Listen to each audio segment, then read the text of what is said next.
what are the other issues that are normally the bottleneck with regard to the structuring, with regard to make it compatible to the Sharia requirement from day one until you are okay to present your term sheet to the Sharia advisors for their blessing?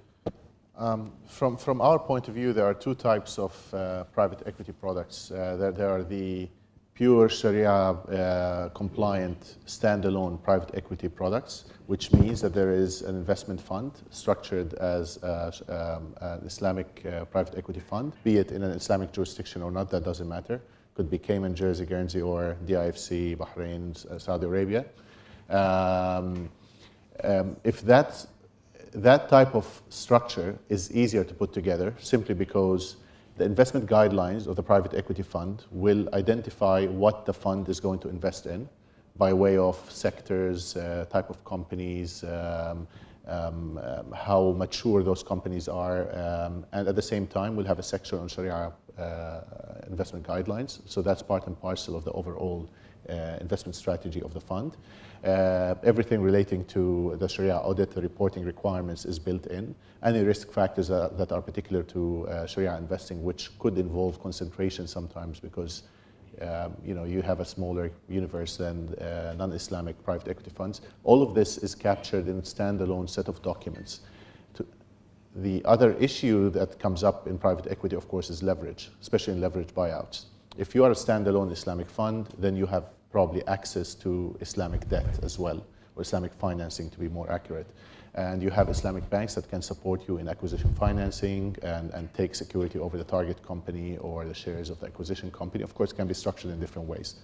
So that, and most of these funds tend to operate in Islamic jurisdictions. It's going to be much harder, of course, to take a standalone Islamic private equity fund and go and invest in private equity outside, especially in auction situations, because you will be competing against conventional private equity funds that have access to probably a bigger pool of leverage than you would.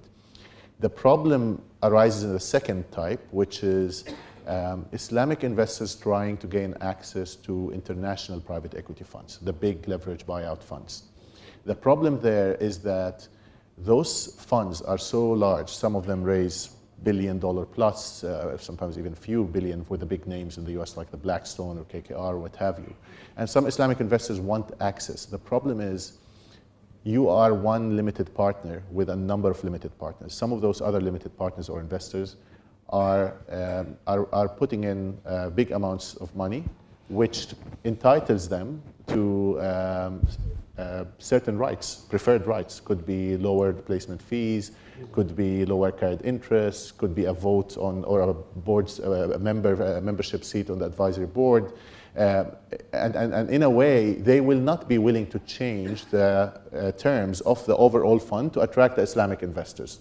So you have to find a way to structure the Islamic investment in a way that would allow them to come into the fund through maybe a pass-through vehicle. We worked with the scholars on some musawama and murabaha type structures, but also you have to give, and that's a must, the Islamic investor what we call an opt-out right, where if the fund manager comes in and identifies an opportunity that in a sector that is not compliant, then as an LP, you have a right called an opt-out, which would allow you to step out of that investment. And opt-out clauses are in most fund documents because some LPs have tax reasons, regulatory reasons. So we often try to convince the managers, you don't have to say Sharia reasons.